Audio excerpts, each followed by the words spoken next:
Hey, Viking fans, we got the real life Johnny Be Good here, Johnny NFL. We're going to talk about Brian Flores and see what he thinks next in 3, 2, 1.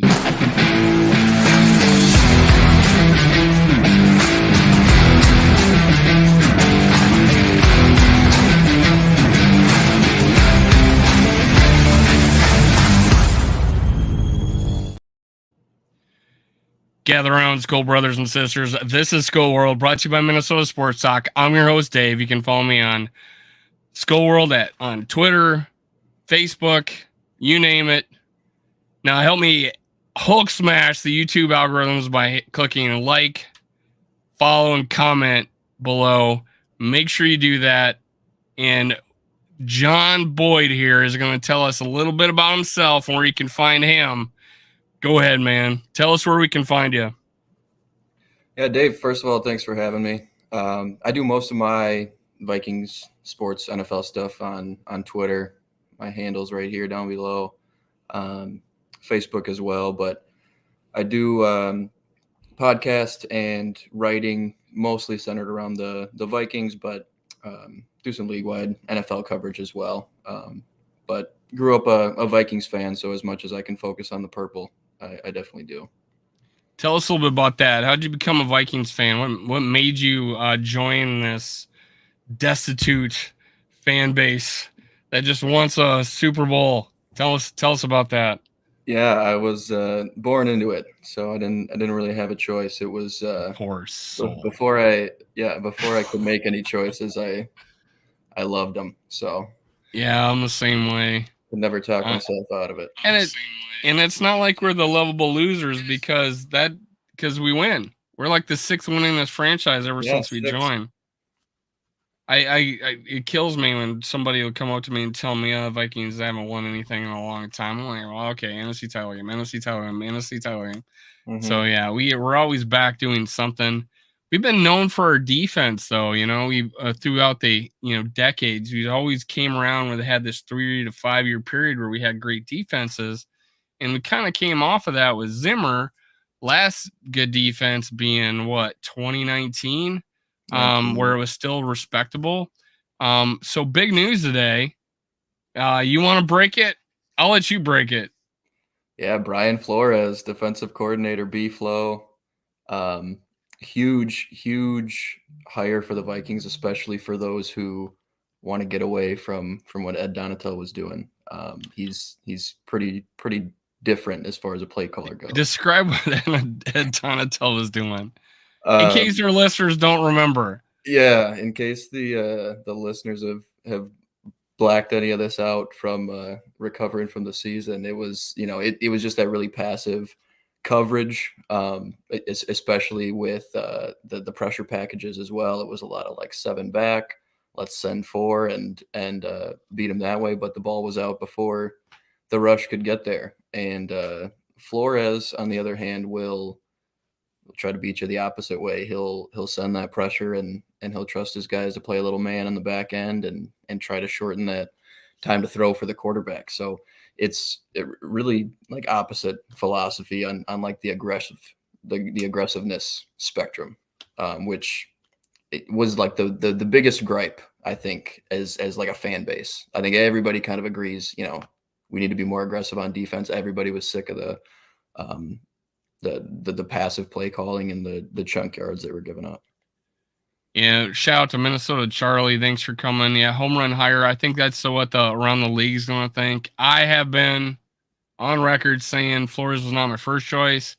Why? Because this is actually the first. Let me actually put this up. This is the first time Flores has ever held the title of defensive coordinator. Believe it or not, and I'll get into more of that in a little bit. But shout out to Too Evil to Hope. He always spells Kirk's name wrong just to try to get under my skin. Kurt is our biggest impediment, not our defense. We hired Brian Flores. He went to Miami, and his defense was ranked 32nd in the league his first year as the head coach at Miami. So, hey, don't jump ahead and crown Brian Flores just yet. He still has some things to get over, but we'll talk about that. Bandito, dude, DC search was looking grim. You know, good point here. People are giving up. I saw so many tweets and even videos of people saying that nobody wants to come to the Vikings because our roster is that bad. Do you think Flores, he was a head coach candidate. He could have went to Sean Payton in Denver probably. He chose us. Does that erase the fact that, hey, we're not, I call this a destination franchise just because the ownership, the GM, the head coach, the offense we got, the facilities, all of that, destination franchise. Does this kind of lead to that we got the big name? Well, first of all, I agree with you. I think it is a top tier franchise, especially as a an employment candidate. You know, if you're looking to work for certain types of ownership, a certain type of general manager, I think you got to love the energy that's within the Viking staff, and you know that the Wilfs will give you some time to kind of figure things out. But to your point too, this is not a franchise that really wastes any years. Sixth best winning percentage of all time. They're always going to be close. They're never going to be terrible. So I think this is a good hire to kind of get them back on track that way with the defense. That Kirk and Jefferson and the offensive weapons have really buoyed the win-loss record over the last couple of years with the defenses they've trotted out there. So I think if he can turn the tide at all there, that'd be ideal. But personnel is still an uphill battle in some areas for sure.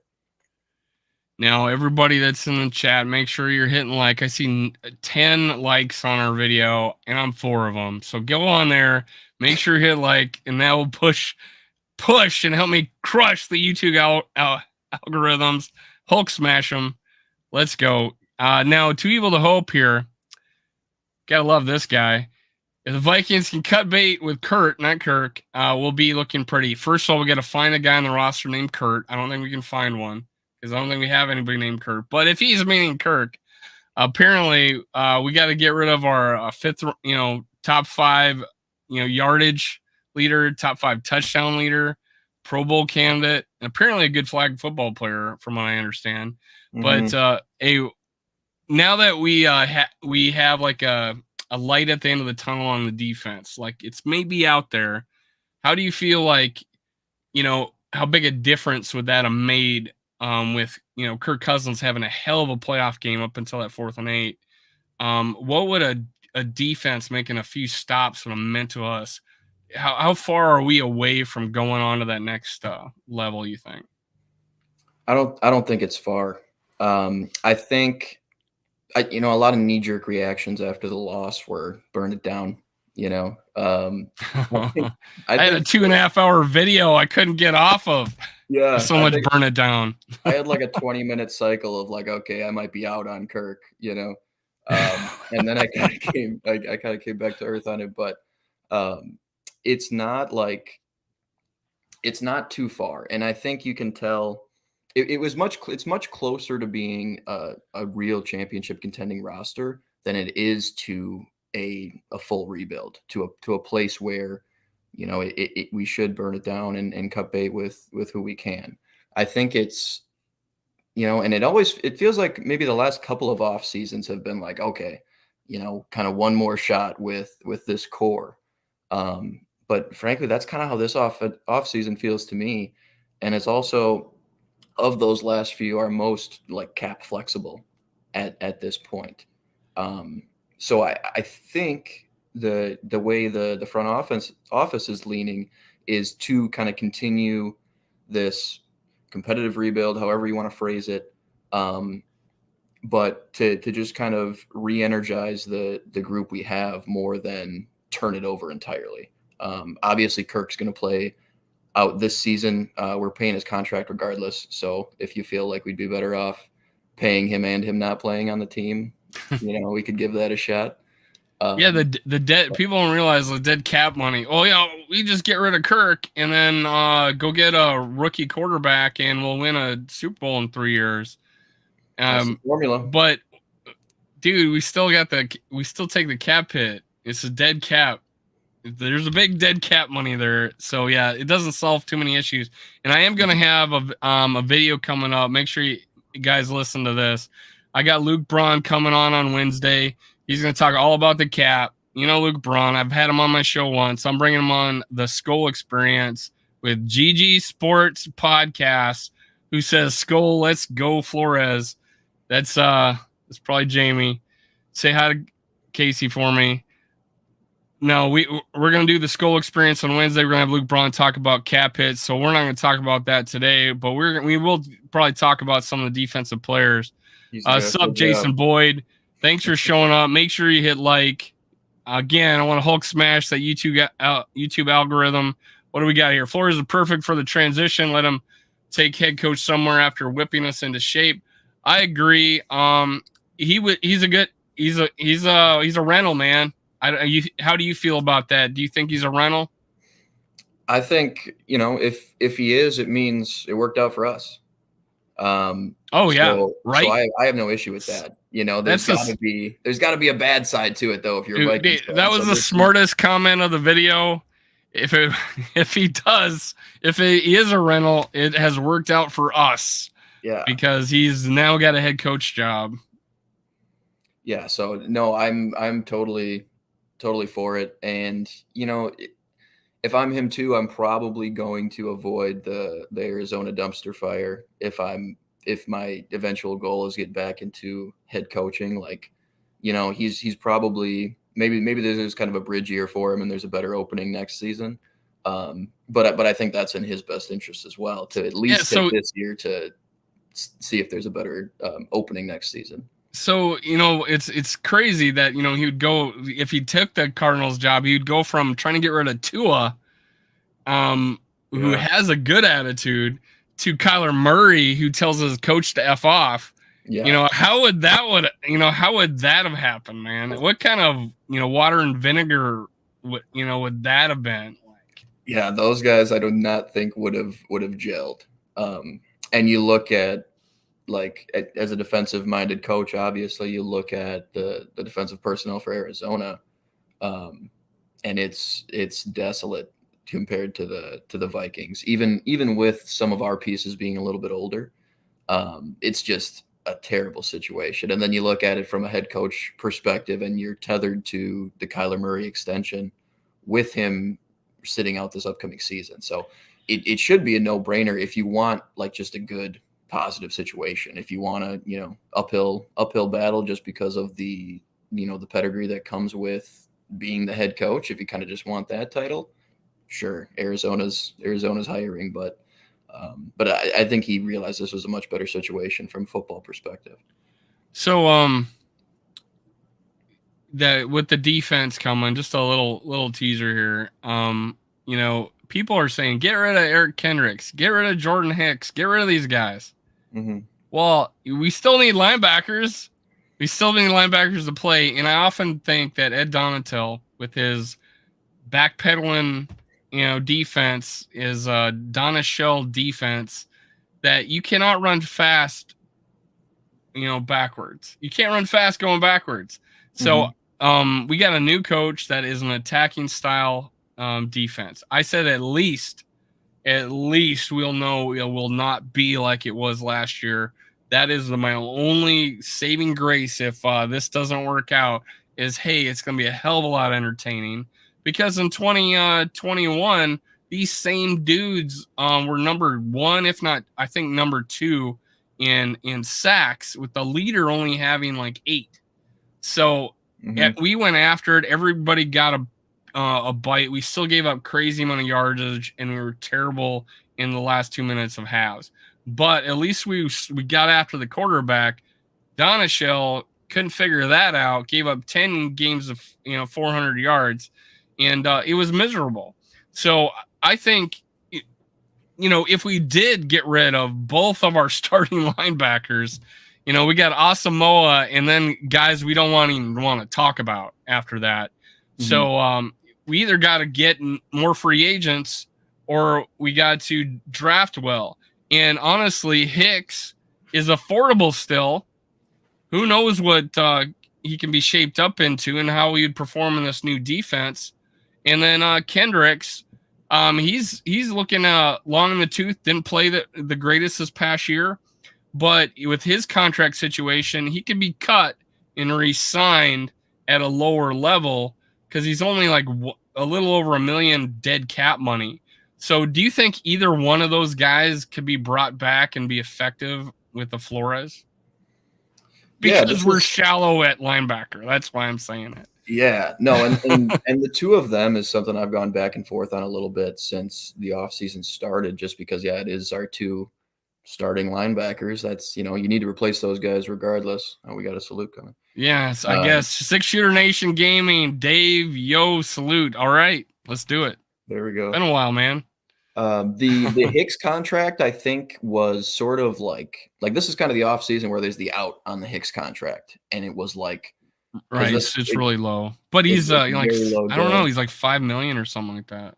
Yeah, and it clears most of that with cutting Jordan Hicks, and I've kind of landed on, I think we should just cut Jordan Hicks.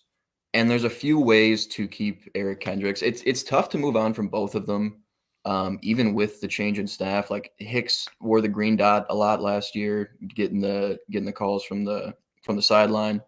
Eric Kendricks obviously has been a mainstay for a long time, captain, leader in the locker room. So I think if you can, and there's a lot of other avenues for the Vikings to create some cap space. I think if you can keep Kendricks, which I've played around with it a little bit, if they add like 1 year, $8 million in new money, they could actually get his cap hit down to like $7 million this season, which, if you really want to put the chips in the middle, I think you hang on to Kendricks and cut ties with Hicks, and then you move Asamoah into that second nickel linebacker slot, because he will be an excellent trigger blitzing linebacker for Brian Flores. I mean, think Jerome Baker over in Miami. Guys like Devin Bush in Pittsburgh were really kind of blitz happy middle linebackers, and he will like the speed with Asamoah and Lewis Seen as well coming up into the box. But the way he's going to use those linebackers, like you said, is going to be more downhill than it is reading the quarterback's eyes and backpedaling and having to move laterally for 30-year-old linebackers. And I'm also thinking with Harrison Smith, his contract, it almost behooves us to wait 1 more year with him. Yeah. And he could, and it seemed like when he was out, our safeties paid like dog shit. And when he was in, they held their own. So I almost don't, again, I'm still on that, hey, we were just using everybody completely wrong. And you can't run fast going backwards. And, these guys were, Harrison Smith was nowhere near the line of scrimmage, and when he was, you knew he was blitzing. I think I only saw him blitz twice this entire year, if I'm not mistaken, and it's completely odd. Now, I don't know about Carnage International, I guess. Flipping me off here. He's his icon here. Do you know this guy? Let's go, John, he says. I don't. All right, so yeah. Do you see his icon? He's flipping me off. I don't know how I feel about Mary Fisk. Mary Fisk, I stole her away from another podcast. No, Mary's all around the place. Go check this guy's podcast out. Give a shout out to your name again. What's the name of your podcast? It's the Daily SKOL podcast. You can find it on Spotify, NFL, and Stadium Rant Podcast Network. Gotcha. Finally, we're going to see our defense being aggressive and excited about the draft. Good day for purple. Now, there's a lot of people that, think, hey, I don't want to run it back. I'm not, Purple Daily. I don't want to run it back. And now they're all of a sudden excited about Brian Flores running it back with our team and not disbanding it and not going forward. Mm. Do you feel like it's running it back, or do you feel like it's just, this is the kind of shit we should have did last year? Like, we should have got an aggressive track record last year instead of going for, hey, someone, you know what I'm saying? Like, this guy came highly recommended. He's a nice guy. He's older. He's experienced. He'd be like my assistant head coach. Now we got a guy that's going to actually get in there and, crack some heads probably. I don't know much about Brian Flores, but I know that he is all business in Miami. So, do you feel like, hey, we're on the right track here at least? Because you said, hey, if he does get a head coach job, something good happens. Yeah. Yeah, no, and he is a very, like, no nonsense kind of leader, and like we talked about at the top of the show, very different, from Donatel in a lot of ways. Donatel he has been around, but he's also evolved a lot with the game, so he kind of ran like, the new wave Fangio style defense, and I think it was exposed as a little gimmicky at times, especially when it stayed as predictable as he did. And I don't know if that was, maybe he felt beleaguered by the personnel, maybe he felt he had to kind of shrink the playbook. But that kind of scheme, when it's high functioning, is not as much soft zone as that is. They want to, that style wants to get into some cover one, and Brian Flores is going to do that regardless. He's not he's got, 5 6 months now to get his personnel into place. Um, there's some good pieces coming from that are hitting the free agent market that he just worked with in Pittsburgh, like Cameron Sutton, who could replace Chandon Sullivan in the slot, or Devin Bush is actually hitting the market. Like, there's some guys he could bring along with him, and that's another thing I'm excited to explore is some potential fits that he could bring over to stay on with him. One of the things I like about his history is that he was he was scouting. Like Yeah, he's a player evaluator, and that's one of the pluses I have on him. And doing that in New England, where they freaking like cherry pick these guys in late rounds that come out to be really good players, and nobody's been a better defensive minded coach in history than Bill Belichick, who consistently year after year, and it's kind of crazy. Let me pull this up. This is Brian Flores um, calling the plays. He wasn't named defensive coordinator, but he was the play caller in 2018, and that got him the head coaching job in Miami. Total yards 15, scoring 6. I think they were number 1 the next year after he left. But this is kind of upbringing he had in the NFL, and I do really put a lot of weight on guys that can evaluate players because they know what they're looking for, and if they can communicate that to Kwesi, um, kind of like Zimmer was doing this to Spielman, and then it went off the rails. We just kept missing on cornerbacks. a couple good years. Yeah, that's about it. Yeah, kind of went off the rails on some of the players we drafted, especially at cornerback the last couple of years. But yeah, I find that intriguing about him. So that's one of the high points I think in his resume. Let's see. How Yeah, you feeling about the new signing? I am optimistic. I did do a video. I admit it that I said he wasn't the guy I want. I wanted a guy that maybe was up and coming and hungry that we could keep looking at, and I thought that was Ejiro Vero. And word has it that he was our first choice, but he spurned us to go play for the bottom rung team out in Carolina. So good riddance. Good riddance. He didn't want to take on the challenge of taking this team to the next level. He may have been a rental too, but he didn't even give us a shot at it. So screw him. But I am never endorsing a coach ever again. Not going to do it. 6 Shooter Nation's praying. I hope I'm praying a little bit too. Kendricks is too slow for the modern NFL. So it wasn't a couple years ago when he was a Pro Bowler and people were talking about how freaking good he is at coverage and now he's slow. I'm gonna lean a little more towards that. Hey, you cannot run fast running backwards, and the absolute confusion that this defense was in. If you go look at the game against the Giants, the last game, he's got 2 guys crossing in front of him. Who is he going to cover? Both of them are going to be open. And so, yeah, confusion makes anybody look slow. Anybody. Yeah, and I mean, you'd twist up Fred Warner running mesh if Ed Donatel was calling his plays. But I think he's lost a step. But I think another contributor Sure. to Yeah. that, like in the way we processed it on like the broadcast, is reaction time. Probably just as much as it is athleticism starting to wane.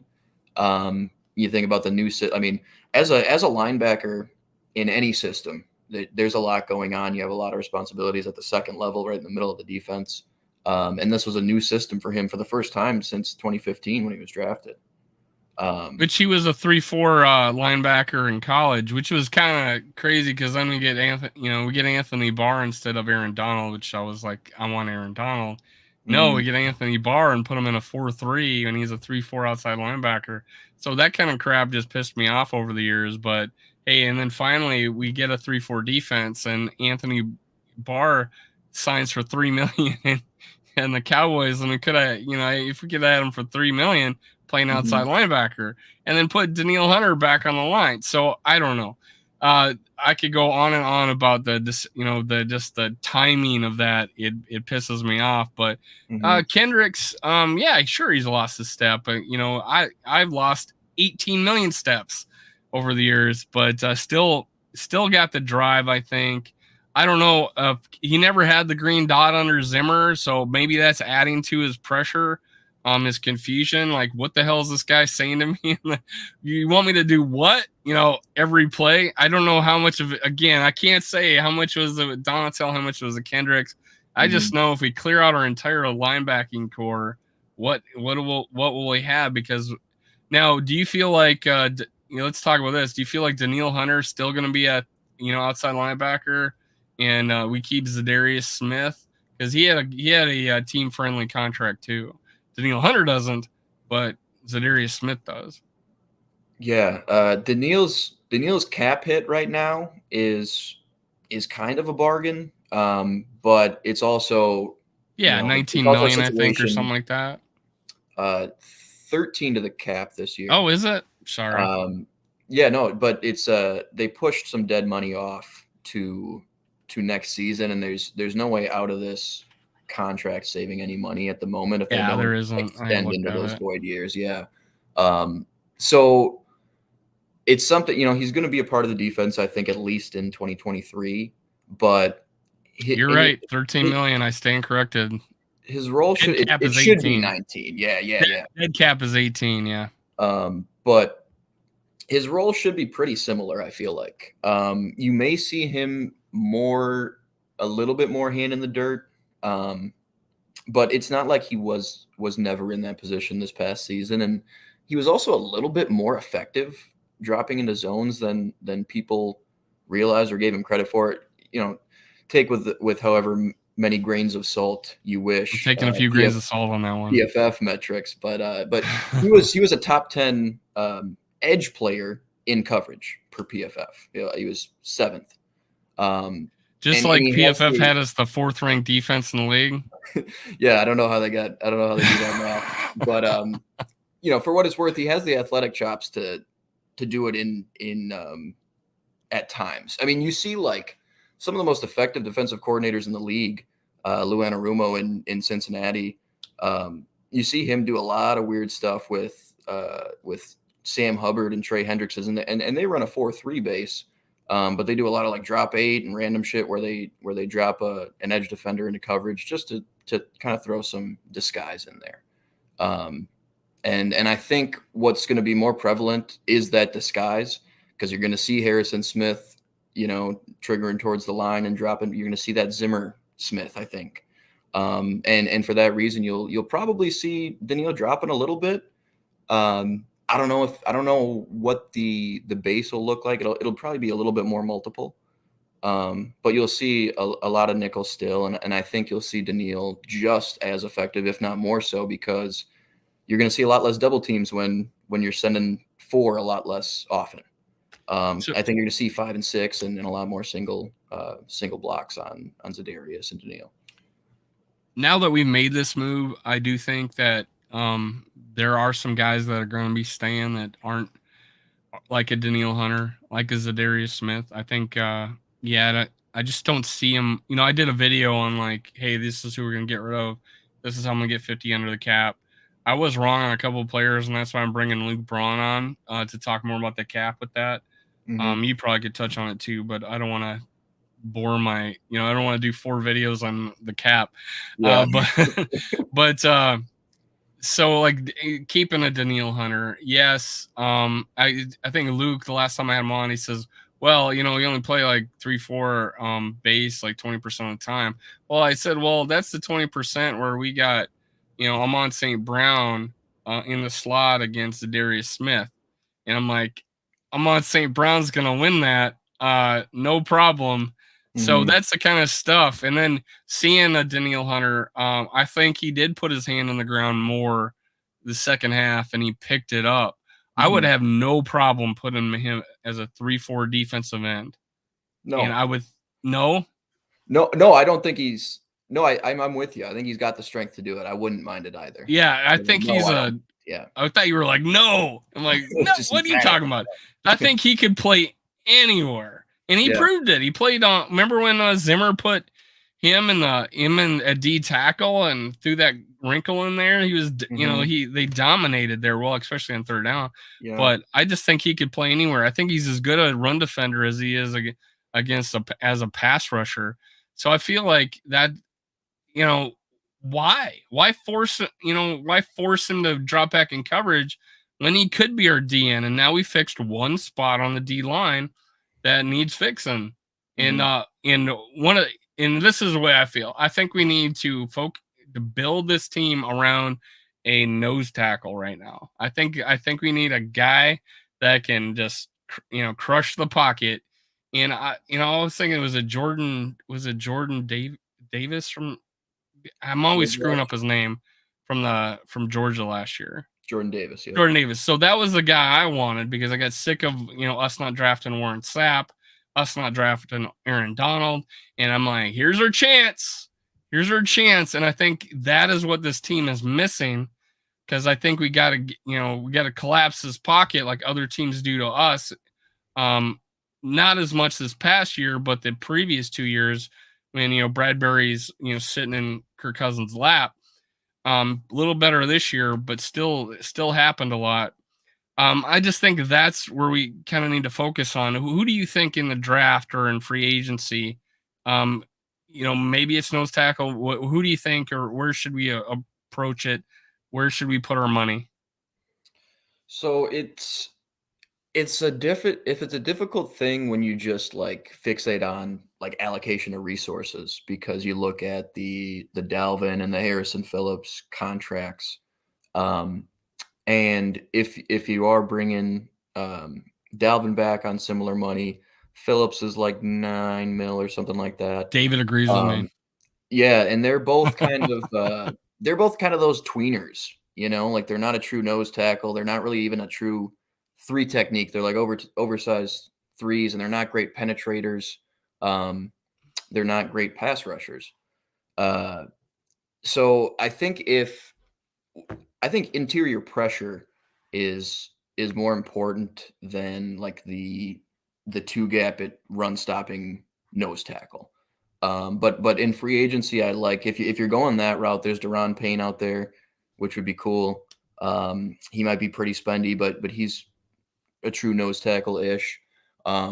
But you might see him go after a guy like Javon Hargrave, who's going to be out in free agency. And I think if you in your nickel sets, if you have something like Zadarius, Hargrave, Dalvin, and Daniil, I think you can get pressure with four and you can get it up the middle where it arrives quicker.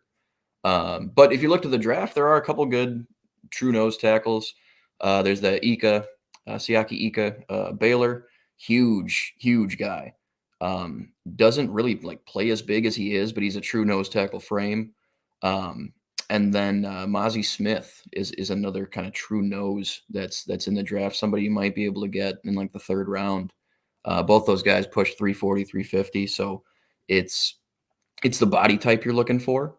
Um, and I think at least in your base sets, that's going to be nice to have. And I think they keep around a guy like Karis Tonga as well, just as a rotational piece, playing some nose and some one I like technique. Tonga.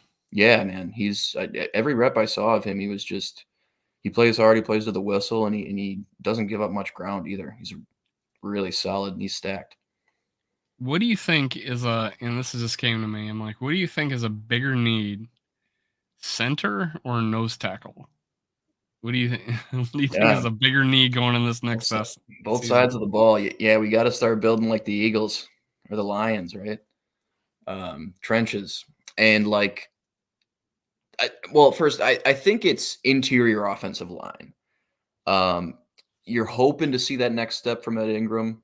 Um, I guess we might already I'm be still liking him as in extension talks with Ezra Cleveland, and yeah, I think if you look at him from the first couple weeks of the season to the end of the season at Ingram, I think that improvement was really stark, and that was promising. And as long as he's not stepping on Kirk's feet, I think he's gonna serviceable. bring it up. I was gonna bring it Um, up. You did it. Beat but me no, to it. I think it's probably center. And it's for the reason that it was a middle of the pack team as far as a run defense goes, EPA per play, and more of those metrics.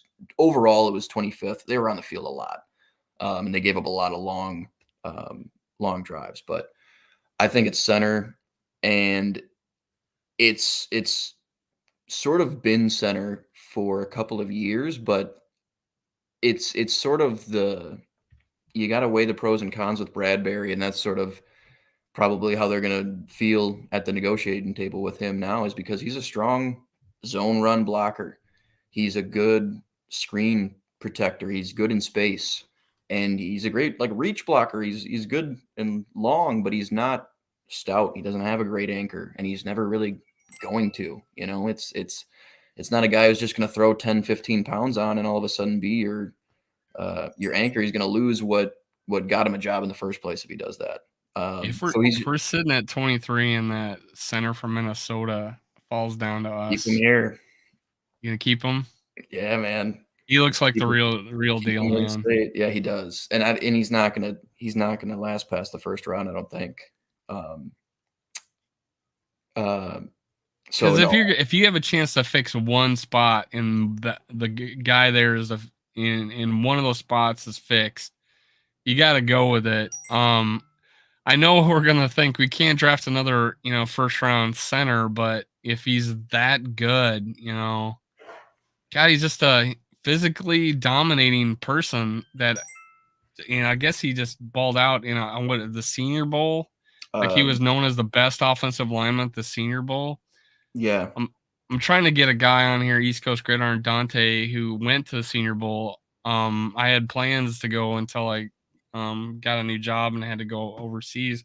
But Shrine Bowl, what's that? Shrine Bowl, I think it is. Was the Shrine Bowl? Mm-hmm. Okay.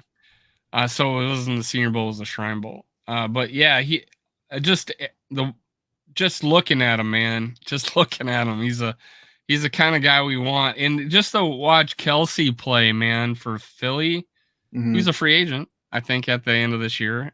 He's older. He's going to go to the Hall of Fame. But just to see him play and just throw people off their feet and how athletic he is. I mean, he even played running back one time in his high school career. And he even played quarterback, he said. He was 0 for 2 with a pick. But yeah, the Kelsey podcast is pretty funny. Yeah, those guys are great. But yeah, just to have a guy like that, a leader at center that just can dominate people as smart as they are, is something here. That's what's Six Shooter Nation Gaming have to say. If there's a guy out there like Sue or a guy from Georgia at D tackle, but put your money there. Those guys can change defenses 3 or 4 years. No, not one cornerback has. Yeah, I'm gonna agree. I'm sick of throwing first round picks at cornerbacks. I mean, it's great if that's all we need, right? But a cornerback, it could be the greatest cornerback in the world. If he has to cover for 5 seconds, he's done. So we got to get to that quarterback, and I'm just where I want to focus, like you had mentioned, is in the trenches, and that would be center and nose tackle. No reason to bring back Bradbury. I agree. He looked like ass in the Giants game. It I has don't to be a know. really team friendly number. Yeah, you would have to be really team friendly, and I don't think it's going to be team friendly. I think he's earned a higher paycheck based on before the injury. Um, I'm gonna have to get you back here during free agency because you seem to know a hell of a lot more than I ever will. I'm one of those guys that just watch the purple, and then I turn off the TV after the game is done. Tulo Bradbury's a free agent. There's no chance he's going to sign to be a guard when he can make a lot more. Someone must have said, hey, he should sign to be a guard. Yeah, put him at guard and draft a center. This draft call is stacked with cornerbacks. Like Yeah. we've been getting lucky a little bit with cornerbacks later. Like Evans, right? So Yeah. I feel Well, it's a like deep group of cornerbacks, especially mid rounds, and it's like it's the body types I think Brian Flores is going to want. There's a lot of long, strong press corners, Xavier Howard, Byron Jones types, so I think he's going to really like what he sees, especially in the mid rounds. And I don't think you need to spend highly on a cornerback, especially when that top pocket of them might even be gone by the time we get to our first round pick. We got 22 people watching on a Monday. What the hell's going on? Brian Flores must be our defensive coordinator. So, hey, if you're watching and you're new to the channel, make sure you hit subscribe. But hit the like button, man. All of a sudden now it's 18. I just scared 2 people. I scared 4 people off. But hey, hit the like button, get this pushed out there because this will be on my channel forever. So make sure you hit the like, get more people involved. Anybody's just joining, tell them where they can find you again, John.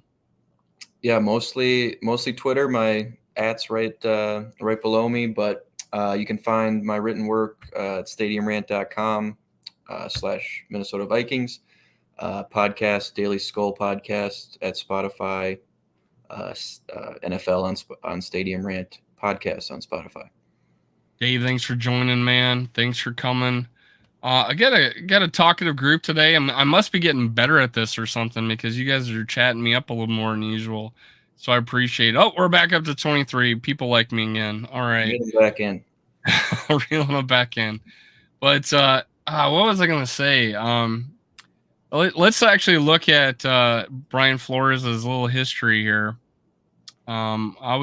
People said I was talking shit about him. I don't know if I talking shit other than just saying what he did as a defensive coach. So he's never held. I don't know. I must have wrote that. Brian Flores' first time ever holding the title of defensive coordinator. He's never had that title. Brian Flores, 2018 Patriots, total yards 15th, scoring 20.4, 6th overall. He was defensive coordinator, but not in name. He was the defensive play caller. I think the Vikings might have mentioned that in their write up about him. They get creative with titles in New England. Yeah, you don't know who the hell's doing what. Yeah, it's a way to keep their price down, probably. Brian Flores, 2019 Dolphins, total yards 15, scoring 30.9, 32nd ranked. And there's an article, and it was written in 2019, I think, where he did not call the plays. So I may not be able to hold this against him. But hey, dude, your team's 32nd in scoring, and you're a defensive minded coach, and you just won a Super Bowl, and you're gonna let someone else call the plays. What kind of decision is that? So I'll question your decision making, Flores, on that one. But hey, they rebound 4th in scoring, but still 19th in yards. Still has not had a team that's been above 15th in yards. Then the next year, his 3rd year, where he gave up defense. I think he had a D coordinator that called the plays that year too. Total yards 16th, scoring 15th. And then, but the Steelers, they went from 22nd to 10th in scoring defense. And I think it was even better in yards. I think it was like 27th to 12th in yards. So there was a big improvement from him going to their team 1 year to the next, from 2021 to 2022. How much of it was him, I don't know. But hey, that's a good sign. I feel good. And I don't know how you feel about it, that, hey, all this baggage is past him and never came up when he was with the Steelers. He's not the head coach. He doesn't have guys trying to get him to, tank on the season. He's not no one's, making backroom deals trying to get a new coach or a new quarterback in there. Mm-hmm. I think all that's past him. He can now just focus on the defense. Do you feel like that is going to benefit him and he's going to stand out this year? Yeah, I think so. And I think this is a great situation for really everyone involved right now, especially when you look at top down, like the Wilfs are going to want to win as many games as possible, no matter what. You won't get any pressure to lose from them. Um, so it's you know it, a new start for him, and I think a place where he can really kind of take ownership of this defense and sort of put his stamp on it as he maybe tries to leverage this for a head coaching position in the near future. I think he takes that and just looking at that situation, and I think he really likes just kind of being able to, like I said, just kind of put his stamp on a unit like this, and maybe audition for a head coaching job down the road. But like you mentioned, didn't come up at all in Pittsburgh, and he's a player's kind of coach. I think he's the leader of men kind of guy, and for that reason, maybe he even brings some guys over when he leaves Pittsburgh, the way you saw Schlotman and Johnny Munt just kind of follow uh, Kevin O'Connell, Big and names like that. big names like that, Loman and Munt. but Yeah. I mean, those were just like immediate. Like you just saw I know, being I'm like, just "Oh, we're kidding. free You know, agents." you That's need what you said. guys in the ranks that know your system. I get the Mhm, logic behind that. So I was mhm. like, hey, I know these aren't like big things, but they're Yeah, important Munt played a positions. big role, Yeah, it is like, and hey, Kevin this too, is a but guy who knows what the offense is. Ask him all the questions. And honestly, Kirk Cousins was talking about how he had to lean on Munt during the preseason. yeah. Toodle to hope. We probably all agree that the Vikings are trading back in the second round for 2 picks. We got 5 draft picks, man. And Quasey dropped down from 12th to 32nd, right? We passed up on 3 guys I think are featured Pro Bowlers. I got 12th, 13th, 14th. There was 3 guys I wanted there. It was Williamson. Is that the receiver for Alabama? There was the safety from Notre Kyle Dame, and then Hamilton. there was Jordan Davis, who I wanted at 12. All three, Mhm, 12, 13, 14th, right back to back to back. That's who I was doing. I was doing podcasts too. I wasn't on YouTube yet, and that was my picks. Was those 3 guys, and they went 12th, 13th, and 14th. And oh my god, they better get somebody good at 32nd. I'm mhm, like, Louis Cena, who? Of course, I wasn't watching college football, so but I grown to like him, and we didn't get a big. I thought we were gonna get another first, a couple extra picks out of that drop, right? But knowing Lewis's track record right now of the 1 year of trading down and all over the place, do you agree here that we're not going to have a first round pick? So, well, and it was they traded back specifically to 32, I think, with the idea of getting that 5th-year option on a guy like Lewis Cine. So I could see them trying for like 29, 30, 31. Obviously, there's not a 32 in the first round with the Dolphins um, forfeiting that pick, but I think you could see them maybe going back down 6, 7 picks and getting some more mid-round capital that way. So I wouldn't say they're out on a first round pick because he obviously does value just having that 5th-year option on a guy if he does hit, and being able to have the leverage and the extension talks that way. But I think that's the correct sentiment though. I think it's a trade down situation unless it's just a home run and they fall in love with somebody there at 23. But I think that's the prudent thing to do is get some more mid round capital, get some more guys in the building, and you'll have a new defensive coordinator who I'm sure will have his eyes on a few guys with his And that's scouting again background. what I liked about him is that he's a Yep. player evaluator, and I'm loving that about him, and I think that's what Kwesi sees in him too, and Hmm. because that's not Kwesi's not a strong suit. I don't think that's a strong suit. He relies on people. And I think because he didn't come from a football background, and he has to rely on these people and to put good in. The Vikings did have a front office that was very good, I believe, at picking players. It's just we had a guy at the top that occasionally maybe threw a wrench into it because he liked a guy. Well, Quasey did like a guy, and that was Caleb Evans, and he surprised me. Hmm. So maybe he is pretty good at it. But hey, to add a Flores on there, that's a player evaluator is I think a big deal. Um, so I did a video called "How to Fix the D and Draft a QB," because I don't think we have the picks to waste on a quarterback this year, and I like the fact that we got to re-sign him, but I feel like we got a good backup now, so I'm not too worried about it. But I think we got to make a move for 2024, and part of that was we're probably gonna maybe might have to trade some people. One of which would be a Dalvin Cook. I think he's got value. I think he's the sixth in rushing this past year. I don't think he was used properly. If we're not going to use a guy properly, then we might as well move on from him, and especially if we can get some draft picks.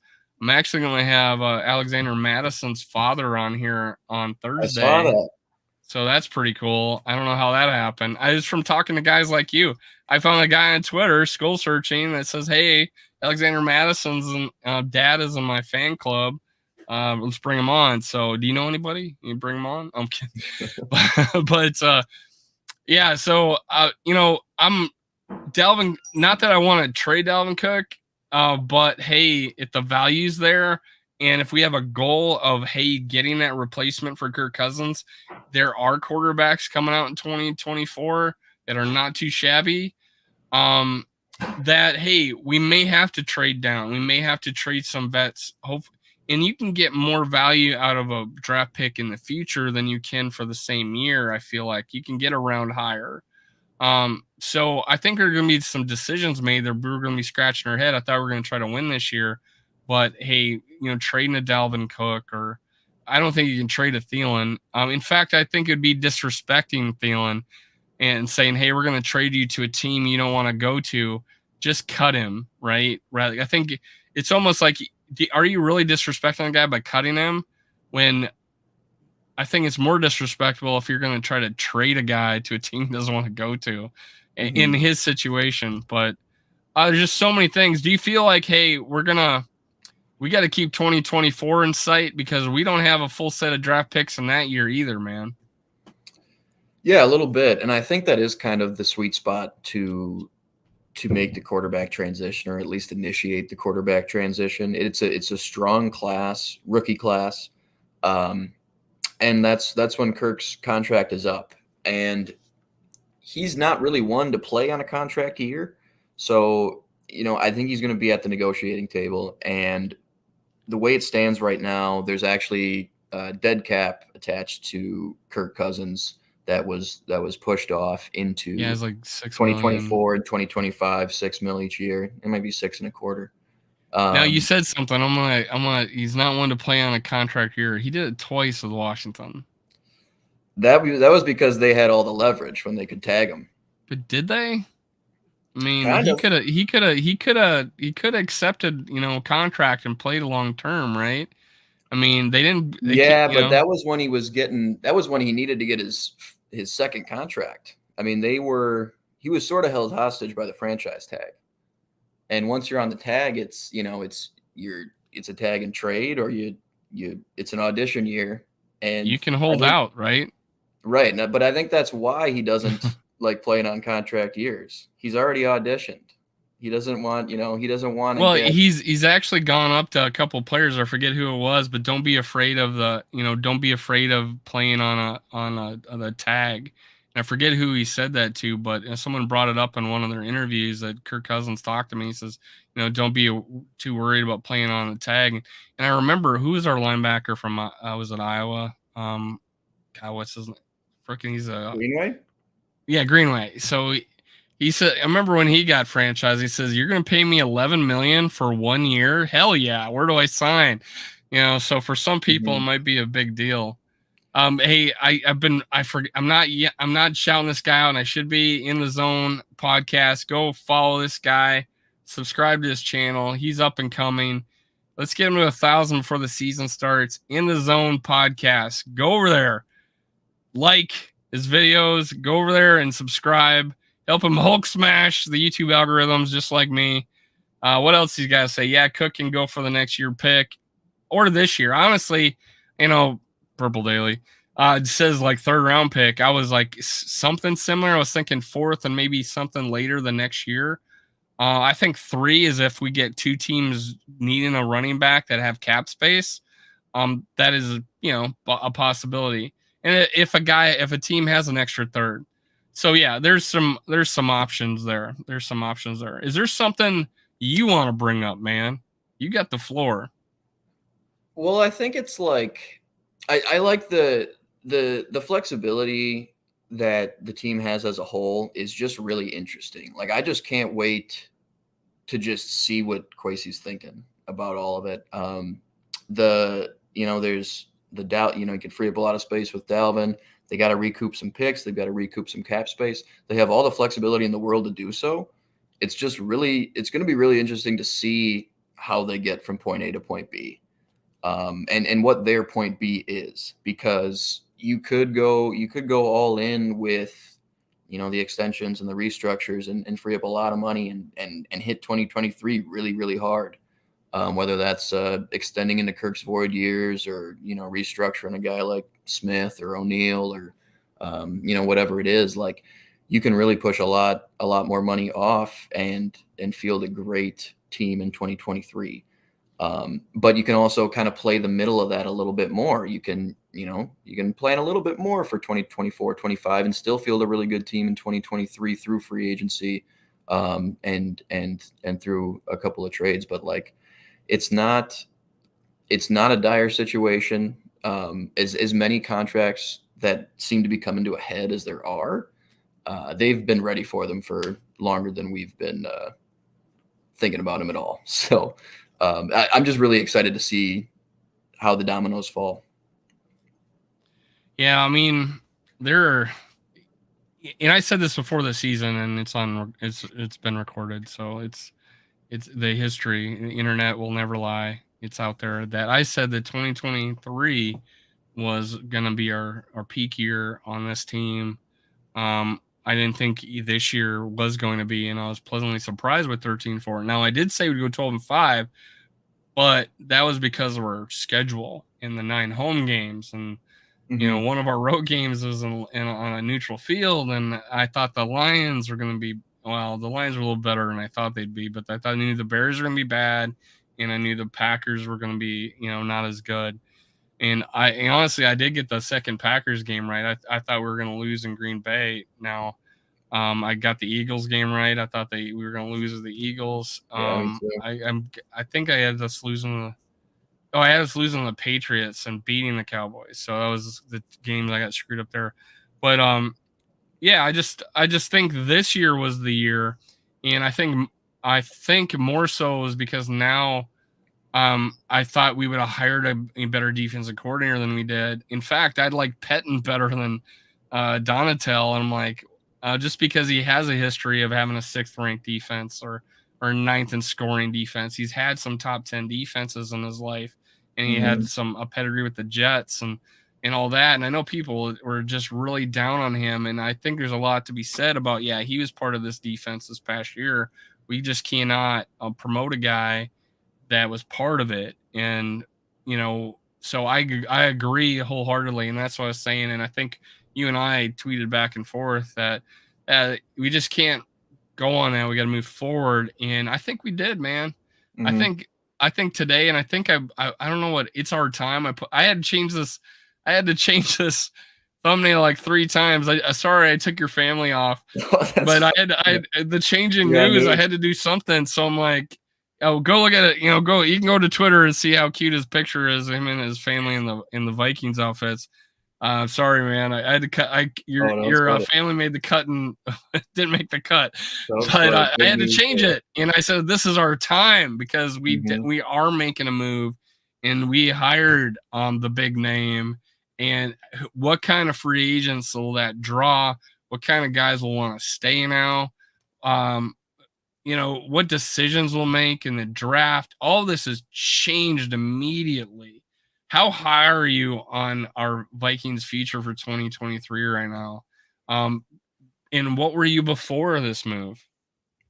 Yeah, the staff and as much as he may not be a long-term solution, he's not this young up-and-coming guy. I mean, it is his first defensive coordinator stint, but I mean, he was He's still up kind of for young. He's like in the early 40s, I think. right. He was up for head coach positions, so it's not like his trajectory is, he might be looking for another head coach job next year, but the staff feels really complete right now. It feels rounded out, and it feels like, well, you think about he winning that the 2018 Super Bowl as the play caller. That's probably my favorite anecdotal thing about his past, because it was the Rams in that Super. Maybe Jared Goff will stop kicking our ass now that we got Brian Flores calling the defensive plays. Maybe he can shut him down some more. But I'm pretty high on it. It's diametrically opposed to the approach that they took this season, and I think that's what every fan has been clamoring for. It's do something different. This is not being done correctly. So at the very least, we're going to see something different, more exciting. How much better will it actually? How much better results will it give us? We'll see. But I'm pretty optimistic right now, and I'm really excited to see what kind of pieces he's able to bring in to round out the defensive roster. So we got 27 guys, 27 eyes times 2, so it's 54 eyes looking at this channel right now. Full roster. Make sure you hit like. Oh, yeah, we're above 22 likes. Let me refresh this, guys. Thank you for showing up on a Monday. I know the later we hold the show, the more people actually join. And I put the Zone podcast on here. His comment here, man, the better not redo Kirk contract. Go draft a QB while you still want Kirk. So he'll probably yell at me and want to join the channel from what I'm about to say. Is the one thing I cannot understand. The people that want to draft a QB, get rid of Kirk, like they want to do it right now. And I'm thinking it's all about timing, man. Do you want to absolutely destroy the future? I say that would be like getting rid of a Kirk Cousins right now. Why they talk about, hey, let's draft a QB because we'll have be patient. We'll have a guy in a rookie contract, and we can. That timing's not right now with 5 draft picks, man. We have Kirk Cousins, who's a Pro Bowler, I say his best year of his career with us this past year. Statistically they say he was down, but relative to the rest of the league, he had a better year than he's ever had. And then you throw in the comeback win. So right now we have a guy that can do it, I think. And sure, he's a little long in the tooth, but hey, yeah, we're probably going to extend him 1 year because we're going to try to lower the cap hit a little bit, whatever. Now, the timing, and that's why I'm saying, guys, can you wait a couple years and be prepared with the right amount of picks and the right team? And we already re-signed Justin Jefferson. Mm-hmm. Why get rid of the guy that made Justin Jefferson the Hall of Fame candidate he is right now before he signs his contract? Mm-hmm. It's just crazy to think that. And I know Zone podcast, if you're listening, no, you're not coming on. Not tonight. I'll get you on another time. Well, who are the 2 quarterbacks in the Super Bowl right now? And what was their path to starting? Injury, man. Patrick Mahomes was drafted, and he sat a year behind Alex Smith, a good mid-30s, good quarterback who led that team to the playoffs. They'll forget and then they moved on to Patrick Mahomes after he was sort of ushered into it, and he had the guidance of Alex Smith. A guy like Jalen Hurts was drafted behind Carson Wentz. He didn't start in the second round. Yeah. And Kirk Cousins was drafted in the 4th. Those are your 2 Super Bowl quarterbacks. It's not always this, hey, you didn't win the Super Bowl this year, so scrap your roster and draft a rookie quarterback because that's how you win. It's not. It's you need to have that buffer to be able to transition, especially the way the Vikings want to do it. They don't want to waste years. They're not going to have a tank year. They're going to go from good to great, back to good again, and they're going to stay good for as long as they can until they can get great. It's not going to be a bad situation where, where they just start shedding assets and kind of rebuilding from the ground up. You know what? You know what thing comes up all the time is like, oh, the Vikings. All they do is run it back. All they do is run it back. Dude, 2000. They talk about 2017. We've got like 5 guys on this team from 2017, Mm-hmm. and and we got from 2019. We probably got like 8 guys from 2019. So the roster is turned over. They're just man, Kirk's still here. I Yes. get it. I get it. We haven't won a Super Bowl with Kirk, so it's got to be Kirk's fault. But it's timing, man. Every situation has its own timing, and this year, they're thinking, oh my gosh, all these quarterbacks got hurt in San Fran.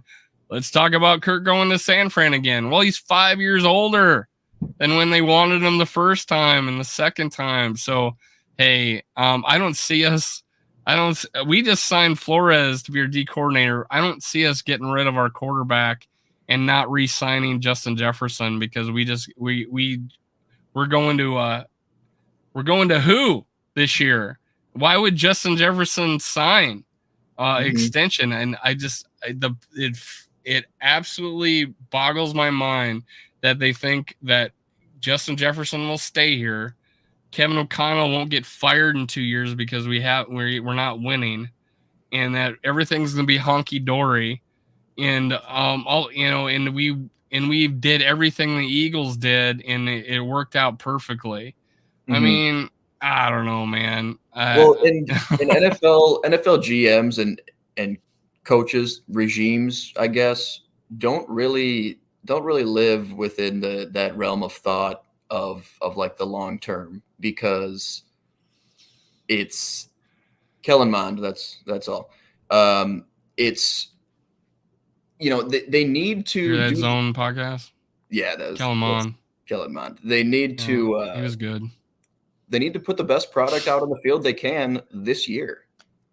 Sure, you sign a couple-year contract. Matt Rule signed a 7-year contract when he was hired with Carolina, out the door. John Gruden signed a 10-year contract, is a piece of shit, out the door. It's not, they don't have all the time in the world. They're not like, okay, let's get a 5-year Super Bowl plan together. No, they take a job and they do the best they can with that roster for a very short window of time. So when you have Kirk playing at a high level, under contract for another year, your eggs stay in that basket because, like you said, Kevin O'Connell would be fired in 2 years if he's. Lovie Smith just got fired for taking over the worst roster of all time, not of all time, terrible roster, and being terrible, and now he's gone.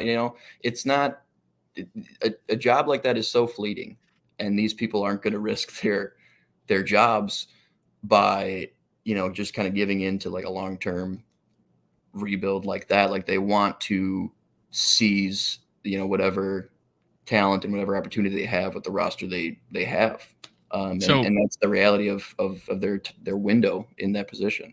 So Purple Pocket Podcast is another host that I've always done shows with, and he says Justin Jefferson knows that there's other guys in the world that can throw a football. So he's an advocate, and he has been, of just getting rid of Kirk and moving on and draft a QB. When you just brought up the fact that the two guys in the Super Bowl sat behind a starter for at least a year. Yep. And actually, one guy was an MVP candidate until he got hurt, and the other guy was a solid starter that was a number 1 overall pick. And these two guys are in the Super Bowl, sat behind those guys for a year. What a perfect freaking opportunity do we have that we got a good quarterback, that a guy we can draft, start behind a year. It just only makes perfect sense right now. I'm optimistic about it. I'm excited about it. That, hey, if we can just set it up for 2024 to draft our guy for the future, let's do it. And for these guys that say, hey, I'm good.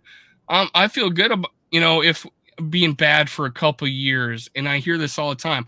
I'm good if we're bad a couple years. I'll do it if we could just get our guy in whatever. Well, we can still get the guy. We can still get the guy positioned for 2024. We can still get the guy and have him sit behind and learn from a quarterback, much like the two guys in the Super Bowl are doing right now. Yeah, and the people in the position to make those decisions are not okay with that. with not being good for a couple years. Yeah, they're not. And be realistic, guys. The Wolves are not wanting to tank, and they never will. And they actually have long leashes on coaches. They've given long leashes on coaches. So I don't think any coach has spent less than 3 years, or is it 4? Leslie Frazier got 4. Childress got 4. Yeah. Zimmer got the 7, 8. Tice had 5. Yeah. Them teams ain't have Cousins for their QB. All right. So is that a good thing or a bad thing? So Wentz is better. Wentz is better than Cousins, and the Kansas City's quarterback what was his name? Alex Smith. Alex Smith better than Cousins. Okay, got it, guys. Yeah, so they didn't have Cousins because those two guys are better than Kirk. Where are they now? Let's put it that way. Of course, we know what Alex Smith happened to him. So God bless. What a comeback, man. I appreciate it. That guy's a true professional. And I think you deserve being drafted ahead of Aaron Rodgers, in my opinion. Yeah. Because I hate Aaron Rodgers. Me too. Man, I was going to go live tonight about who we need to hire, but we got the news, so I'm going to live tomorrow for sure. Tap in. He's advertising on my channel. It's okay, man. I appreciate it. No, go if you haven't seen Purple Pocket Podcast, most of you probably have, but if you're watching this video for the first time, and it's what is it? And if it's February 7th and you're watching this video, go to Purple Pocket Podcast and go check out his channel. What do we got here? If Dave wasn't charged, he'd extend Kurt for 100 years. Actually, I wouldn't. I'm actually on the record, including on this video, is 2024 drafted quarterback for the future. Have him sit behind Kirk Cousins, and I did a whole video how to fix the D and draft a QB. So too evil to hope. You're wrong again, as usual. Alex Smith was playing high, and Wentz was playing at an MVP level. What is until he got hurt, and then the next year he sucked, and then the next year he was terrible, and the year after that he was terrible. So Alex Smith was never had a year of the top 5 years of Kirk Cousins' career. So if you're going to throw stats out there, because I know how you guys are all about stats with Kirk Cousins, Dave most definitely will extend Cousins for a 10-year plan. Again, completely on the record, 2024 drafted QB, haven't played under Kirk Cousins. Facts at Too Evil to Hope. Oh, and the jokes have started. I know. Hey guys, if you guys can't wait 2 freaking years of Pro Bowl caliber quarterbacking while we draft a QB to fulfill your fantasies of having that rookie contract and how we're going to win a Super Bowl, then I don't know what your problem is. Let's go. We can get it in 2024. Let's win this year. We just hired a DC. Your thoughts of never wanting to run it back? Well, we're running it back. We just hired a DC that everybody wanted. Any final thoughts there, John? Not really, man. Just excited, like I said, to see how the dominoes fall. It's going to be a lot of moving parts. Obviously, the Vikings are in the red right now, technically, like 23 over the cap.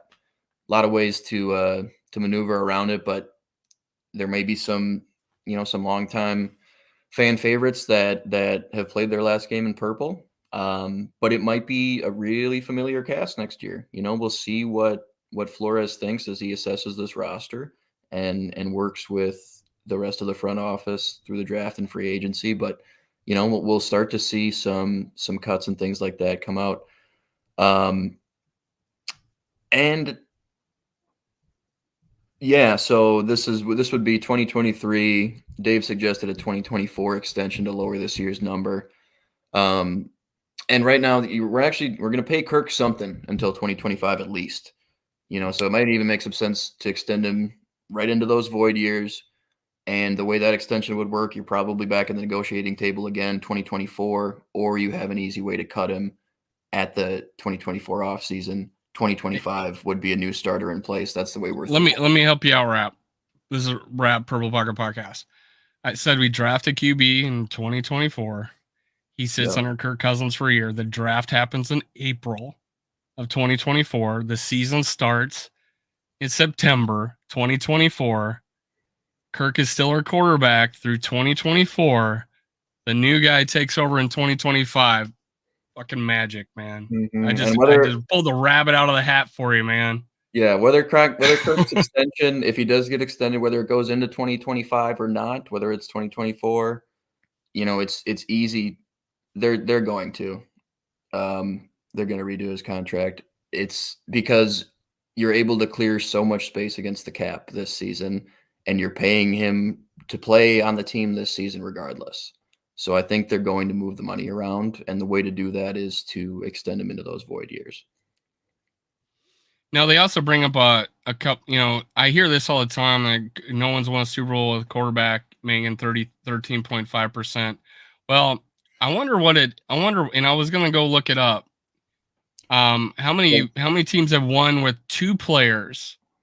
Because right now, if we add our top two players, cap hit, how many teams have won a Super Bowl with their top two players? Because there's some teams out there got a left tackle and defensive end, and that's $40 million. There's plenty of teams that won with two players that are making more than our top two players. So they always throw out a number that best fits their narrative. I don't know, these guys. You talk about getting rid of Kirk Cousins and after 2024, and I think I got to give them a resuscitation here. It's like they think that's a different year, maybe. I don't know what year. Hey guys, in the chat, can you tell me what year you're in? Can you tell me further away than we think? Are we doing our math? I mean, hey guys, it's 2023 right now. It's 2023. And we have if we got rid of Kirk Cousins right now, we would not have a quarterback on our roster. We are we released our third quarterback, and our second quarterback is a free agent, and you want to get rid of our number one. So guys, come on. It's just at least help yourselves out with this, guys. Yeah. Come on. It's the Kirk centrists that get it the worst from both sides. I feel like I'm a Kirk centrist, and people either want him, No, you're a Kirk stan. If you anointed even further, or they want him, or they want him bagging groceries. There's no in between for a lot of these fans. Yeah, it could be Kirk's last year, but it's probably not, guys. It's probably not. They're probably going to extend him because they want to win this year, and they're going to move some money around. The cap will go up again, and it will go up again. And there are players that they put void years on, and we got like 3 or 4 on our team right now. How many decades does Kurt have to be a QB? This is more a prediction than it is like a dream. Yeah. So guys, making stuff up just to make stuff up, just be a little bit realistic, guys. It's a good plan. I know you can find it in your hearts to admit it, that having Kirk Cousins through 2024 and have him bring up a quarterback that we do not have on our roster right now, because Kirk Cousins is the only quarterback that will be signed once free agency started. We have no other quarterback. We have no other quarterback right now. So, hey, let's draft one in 2024 when we can accumulate a few more picks than the 5 we got this year. And without the 30, whatever, 5 million, I don't know what it is, dead cap hit that we would take if we release him or trade him. I'm going to talk about that on Thursday with Luke Braun. Let's get these last few comments out here. Yeah, I wouldn't be pissed if they took Richardson, because he might be a 2-year project anyway. I would not be in the streets with a pitchfork if they took Richardson at 23. So there you go, chat. I'm not opposed to the quarterback in 2023 regardless. Yeah. We just won 13 games. Just letting you know. And he was responsible for 8 fourth quarter comebacks. So I know it wasn't a playoff game. I know it wasn't a playoff game, but you did mention this one, 2019. But I know you remember that one, Rap. But hey, thanks for joining, guys. I know that the haters at the end want to wait until I bring up Kirk Cousins. And yes, I was a detractor in 2018. I was in 2019. when Justin Jefferson hit the field finally. We put a weapon around him, and they took off. If you remember, Diggs and Thielen had 1,000-yard seasons in 2018. They had their best year. Thielen still had his best year of his career that year. So there's a lot of good things that's happened the past 5 years. I think he's improved every year. You got to admit that. I mean, he's improved every year. He said it. I didn't think he struggled his first 2 years. I thought he improved the last 3 years.